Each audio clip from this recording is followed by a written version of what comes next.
Overthinking rarely starts as a problem. It usually begins as a habit, a quiet one that slowly blends into daily life. At first, it feels like intelligence, like awareness, like responsibility. You replay conversations because you care about how you showed up. You imagine future outcomes because you want to be prepared. You analyze your behavior because you believe growth comes from understanding yourself better. In the beginning, overthinking feels useful. It feels like you are doing something productive.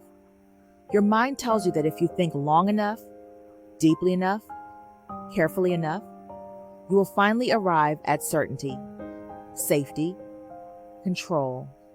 But slowly, almost without noticing, something changes. The thinking does not stop when the situation ends.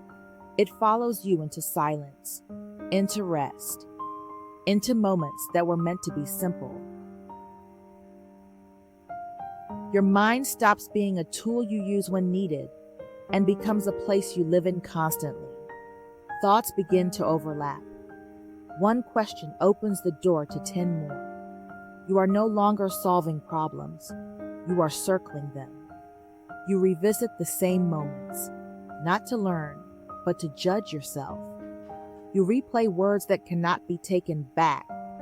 You imagine reactions that may never come. The present moment becomes background noise. Spiritual teachers have warned about this for centuries. Not because thinking itself is wrong, but because unconscious thinking slowly takes over life. Eckhart Tolle explained that much of human suffering does not come from situations themselves, but from identification with thought. When the voice in your head becomes who you think you are, every thought feels personal, urgent, and true. There is no distance anymore. This is when overthinking becomes exhausting. You are no longer thinking. You are being thought. Your attention is constantly pulled away from what is real and into what might happen, what should have happened, or what you fear others think about you. The body is here, but the mind is somewhere else. Peace feels out of reach, not because life is overwhelming, but because the mind never rests. Carl Jung believed that what remains unconscious controls us. Overthinking often looks like control on the surface, but underneath it is fear. Fear of making the wrong decision, fear of being misunderstood, fear of disappointing others, fear of not being enough. The mind believes that if it can anticipate every possible outcome, it can protect you. But life does not unfold through predictions. It unfolds through experience. Alan Watts described the mind as a wonderful servant, but a terrible master. When thinking never pauses, life becomes commentary instead of participation.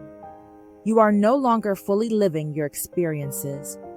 You are narrating them, evaluating them, and preparing explanations for them while they are still happening. Joy becomes muted. Simplicity feels uncomfortable. Across spiritual traditions, the message is surprisingly consistent. Peace is not found by producing better thoughts. It is found by realizing that you are not your thoughts at all. Overthinking survives in time, in the constant movement between past and future. Regret and anticipation feed it. Presence weakens it. When attention gently returns to the body, to breathing, to sounds, to what is physically here, the mental noise begins to lose its grip. Not because thoughts disappear, but because they are no longer believed automatically. You do not need to fight them. You do not need to silence the mind by force. You only need to stop treating every thought as a command. Buddhist teachings compare the mind to a river. Thoughts flow whether you engage with them or not. Suffering begins the moment you jump into the water and try to control the current. Overthinking is not a sign that something is wrong with you. It is a sign that awareness has not yet stepped back. The moment you notice, I am overthinking, something shifts. There is suddenly a small space between you and the thought. In that space, choice appears.